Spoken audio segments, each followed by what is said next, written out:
Hello, my name is Sarah Dudek. You might know me as Sarah Dudek Stitches on Instagram or on Ravelry or on my website. I am a crochet designer. I'm really passionate about fashion, especially sustainable fashion, and I love making crochet patterns that you will make and actually want to wear. Today I'm here to share a little bit about my newest pattern release, which I'm wearing. This is the Radiant top and dress pattern. You can see this comes all the way across the sleeves like this, and then this version is actually a fitted dress, which you can kind of see there. I'm a little worried that this pattern might feel inaccessible to some folks, especially if you're just getting started with crochet. So if it's feeling that way or you have any qualms about making it, I'm here to explain just about everything you could want to know about the pattern to make you feel better about giving it a try. So first, it uses a bee hook, which is quite tiny, and size 10 crochet thread, which definitely can feel intimidating, but I'll tell you, a lot of my testers, this is their first time working with such small thread and such small hook, and they're totally hooked now, as us crocheters like to say. And even if it's not something that you're into, it's worth giving it a try because the results are amazing and you might surprise yourself and end up really liking it. Pause, I have to go let my dogs out. One sec. Come over here. Oh, say hi, say hi. Hello. There he is, good boy. The other thing that I will say, now I know I crochet really fast and probably put too many hours of my life into crocheting. I should definitely exercise more or get outside or clean my house.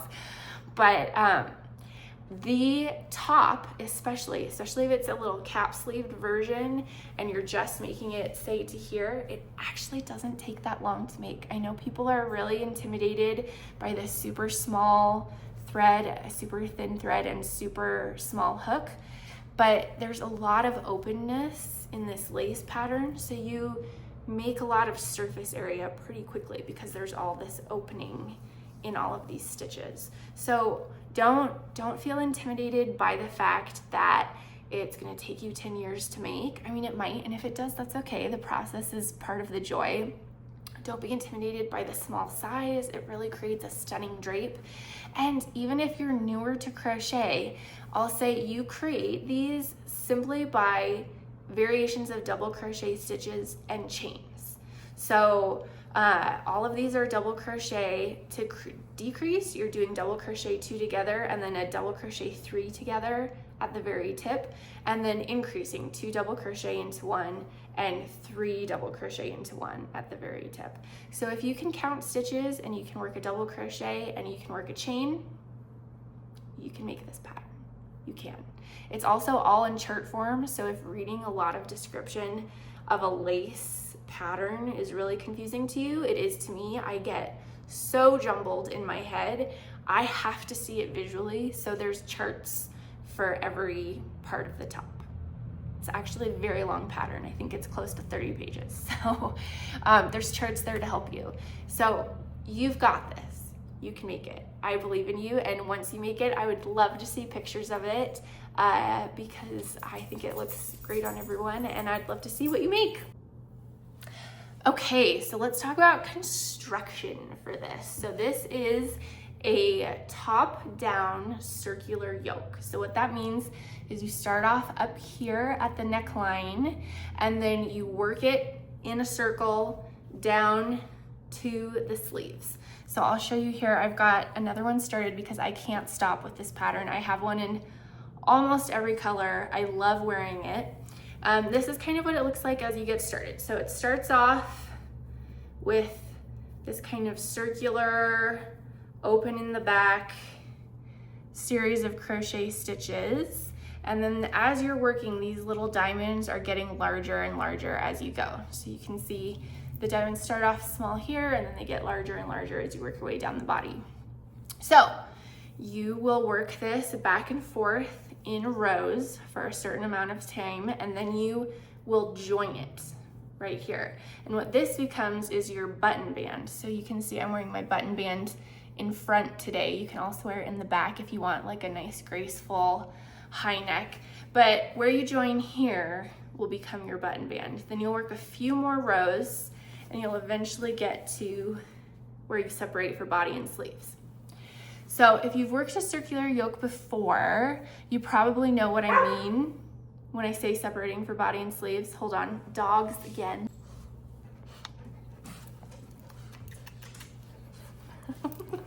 Oh.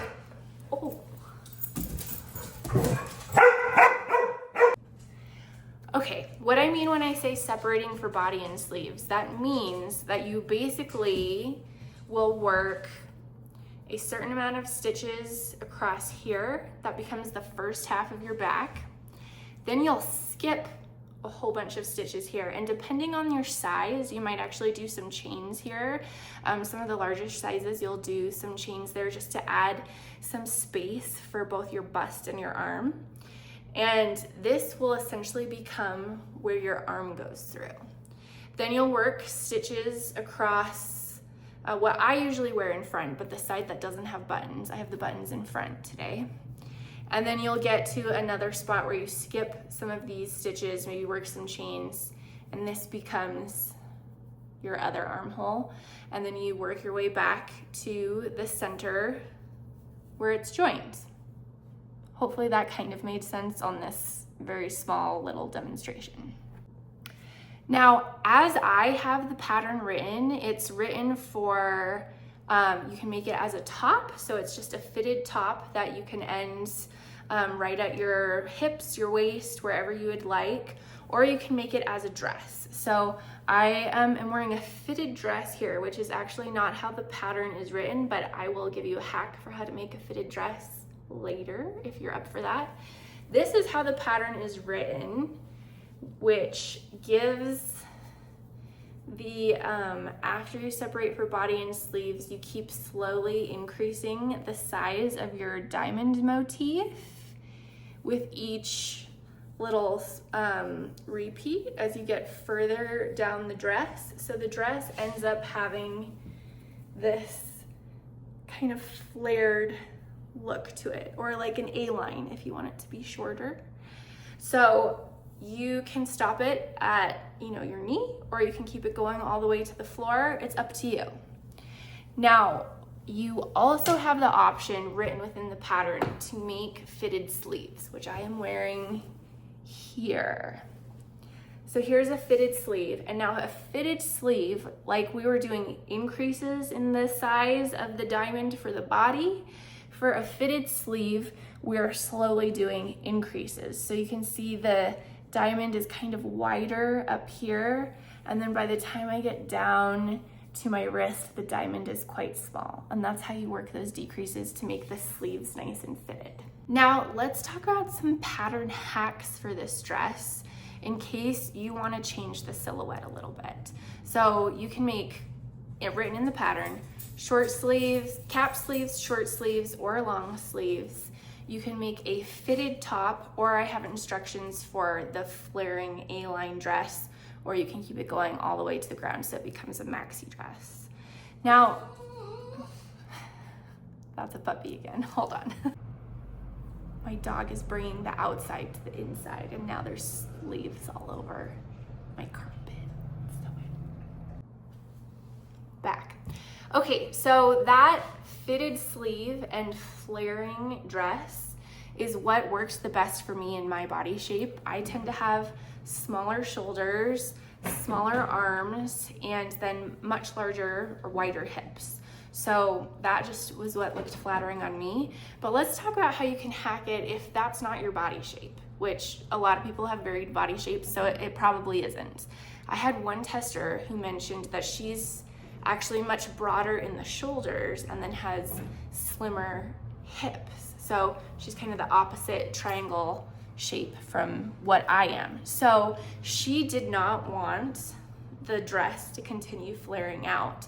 So to give you an idea of how you can do that, you can either stop increasing at the bust and have it just go straight down from the bust, or the instructions for the sleeve, and they're all charted out too, will show you how to decrease the width of those diamonds so that it becomes more fitted. So if you want it to decrease after your bust, just steal a little decrease row from the sleeve instructions, and it'll help you kind of create that shape.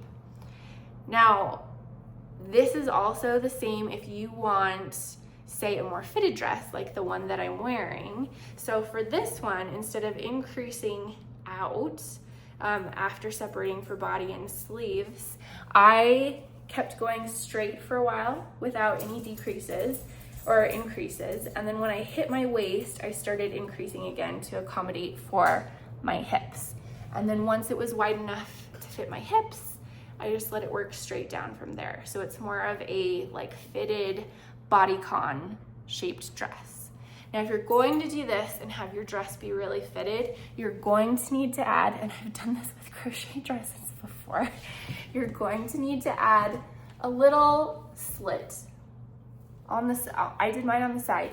You could do yours on the front, on the back, you could do on each side, but if you don't do that, you're gonna end up with a skirt that's so tight that you can't walk in it. So make sure to add that. Now, if you need some guidance on how to kind of work the pattern back and forth in rows without joining, refer back to this beginning part as kind of a guide where you're working back and forth and keeping that opening centered for the button band, if that helps.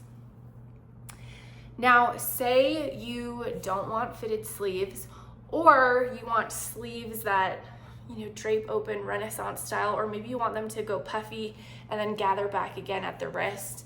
It's up to you. So instead of working the decrease patterns for the sleeve, you can take the increase instructions that I've used for the body and use them on the sleeve instead, so they can get a little baggier. Just a few ideas to kind of hack that pattern. So if it's you're intrigued by the stitch pattern or this radiating section here, you can alter the silhouette to be something that's really going to fit you and your style or your body shape in a way that's going to make you feel totally awesome. Now, I have one last idea for a pattern hack, and that is this. If you have been admiring cute street style outfits, there have been so many super stylish crochet collars that I've seen that people will wear over trench coats or sweaters or t-shirts, and you can do that with this pattern. Just make the top part of the pattern, I would go, you know, probably a bit further than I've gone here, but make the top bit of the pattern and then just stop working it when it gets to the thickness that you want. Add in a little button band here, and then you've got, you know, just a cute crochet collar that you can add to, you know, a button-up shirt for work or dressy days or things like that. So you can also hack the pattern that way to make it kind of a fun little collar. Another idea that I had, I don't know if you've seen cape coats, where there's, you know, a kind of a little cape that comes down around. I've thought about making the dress with a second layer that kind of has like a cape, so like a second yoke almost on top as like a flowy cape. I haven't tried it yet, but maybe that's what this one will become, since I do have a lot of versions of this top. So maybe that's what this one will become. We'll see. We'll see. Anyway, I hope that that's given you some ideas for ways that you can hack this pattern. Finally, I'm wrapping up this video by showing you my latest work in progress. This is my newest project bag too, which I love. I found this at the thrift store, and it's the perfect size for putting a crochet sweater. So that's what I have in here. I'm almost done with this project. A lot of you probably found me by making or seeing the video for the St. Malo pullover, which is a tapestry crochet colorwork pullover that I wore through our trips in St. Malo, France. And we're actually getting ready to go back there. I loved that place so much that I named a sweater pattern after it, and we're going back again. So in honor of going back there, and because so many of you loved that pullover pattern, I have been working on a cardigan version, and this is with the circle pattern. I'm also gonna make a version that has the classic rectangles and squares from the original, so don't worry, that'll be in there too. But this is a fun cardigan with a hood, and I'm getting ready to make this bright color so it kind of folds over and makes the encasing for the hood drawstring. I'm almost finished with it. I'm on the last little encasing bit, and then it's gonna be a lovely cardigan for me to wear on the beach in St. Malo when we go to France in a couple of weeks. So stay tuned for that. That's a pattern that's coming in the fall. Thank you. Bye.